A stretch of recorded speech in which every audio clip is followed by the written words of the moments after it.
The silence was the worst part. Not the quiet of a sleeping city, but a dead silence. The kind that presses in on you, broken only by the whisper of wind through shattered skyscrapers and the scuttling of things that were better left unseen. For 5 years, that silence had been my only companion.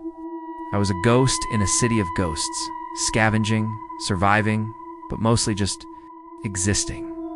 My world was shades of gray concrete ash and the perpetual twilight of a dust-choked sky. Hope was a currency I'd run out of long ago. Then, one night huddled in the husk of what was once a downtown radio station, I found it. A miracle. A shortwave radio tucked away in a light-lined room, its battery pack still holding a faint charge. I spent hours fiddling with the dials, my fingers clumsy and stiff. All I got was static, the sound of a dead world. I was about to give up, to let the silence reclaim me, when I heard it. Faint, distorted, but unmistakable. A sound I hadn't heard in years. Was a child's voice, humming. A simple, gentle lullaby that pierced the static like a needle. My heart, a fossil in my chest, suddenly hammered against my ribs. A child. A living child. The thought was so impossible, so overwhelming, that I nearly broke down right there. The humming was repetitive, a short, looping melody. It was both beautiful and heartbreaking. For 3 days, I did nothing but listen, protected that radio like it was my own heart, rationing its power, straining to hear the faint melody through the crackle and hiss. The humming never changed. It was constant, a beacon in the oppressive emptiness. Was it a recording? A looped broadcast? Or was there really a child out there, humming to themselves in the dark? The hope was a dangerous, venomous thing, but I couldn't let it go. I had to know. I rigged a directional antenna, a desperate contraption of wire and scrap metal. Slowly, painstakingly, I began to triangulate the signal. The process was agonizing. The signal was weak, and the city's metal canyons played tricks on the waves. But little by little, a location began to emerge from the static. An old district on the city's east side, a place I'd avoided. It was a residential area, which meant it was probably picked clean long ago. At its heart, according to my tattered map, stood a single large building, Northwood Elementary School. The image sent a shiver down my spine that had nothing to do with the cold. Schools were places of ghosts, filled with memories of a world that was gone forever. But if there was a child, school would be a place of refuge, a place of shelter. The thought solidified my resolve. I packed my gear, a rusty pipe, a handful of canned goods, and the precious radio. With the antenna pointed forward like a divining rod, I set out into the gray dawn. The journey took 2 days. The streets were treacherous, littered with the skeletons of cars and the debris of a fallen civilization. I moved like a wraith, sticking to the shadows, my ears tuned to the slightest sound. The entire time, I kept one earbud in, listening to the humming. It was my lifeline, my compass. As I got closer to the school district, a change began to occur. The humming from the radio seemed to get clearer, stronger. But something else was happening too. A faint sound was bleeding into the real world. At first I thought I was imagining it, that the sound was just echoing in my skull from listening for so long. But it wasn't my imagination. The same lullaby from the radio was now faintly audible on the wind. It was different though. Stripped of the radio's static, the humming had an unnerving quality. It was too perfect, too steady. There was no breath, no pause, no childish imperfection. It was a pure, clean tone that seemed to vibrate in the air itself.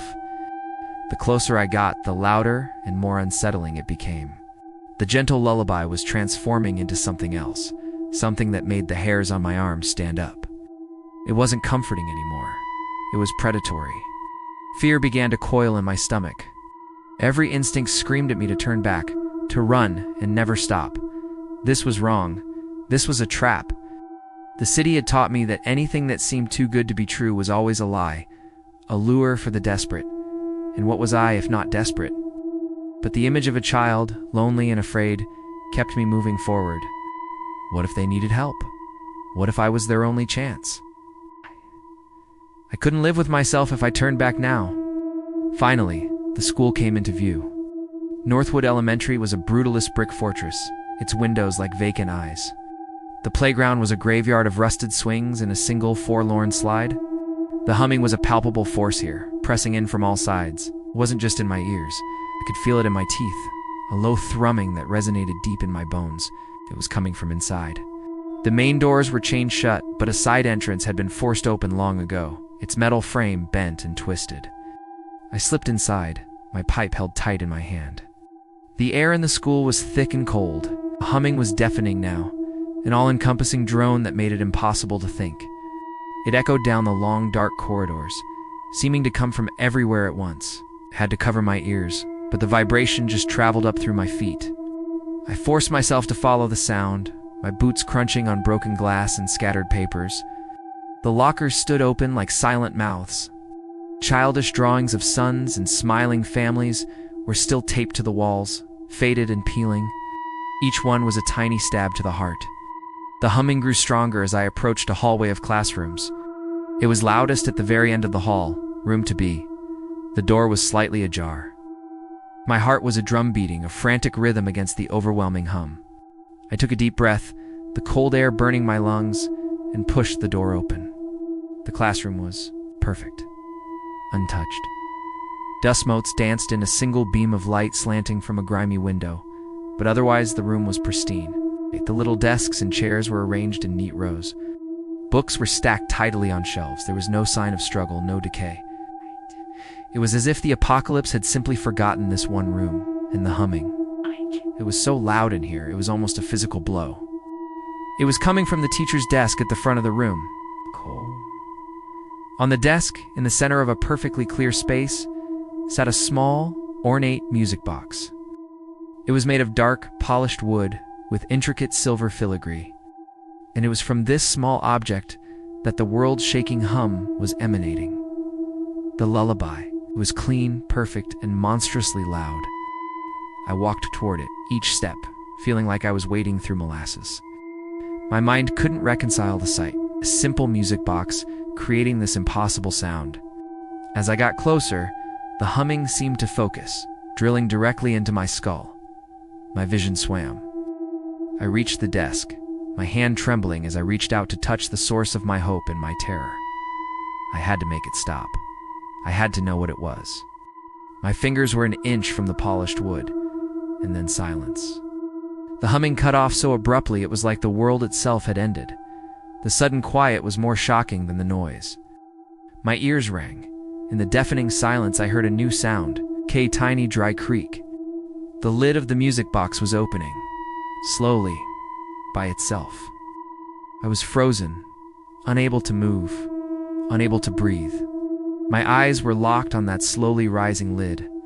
I expected to see a tiny, spinning ballerina, the kind I remembered from childhood. Simple, mechanical explanation.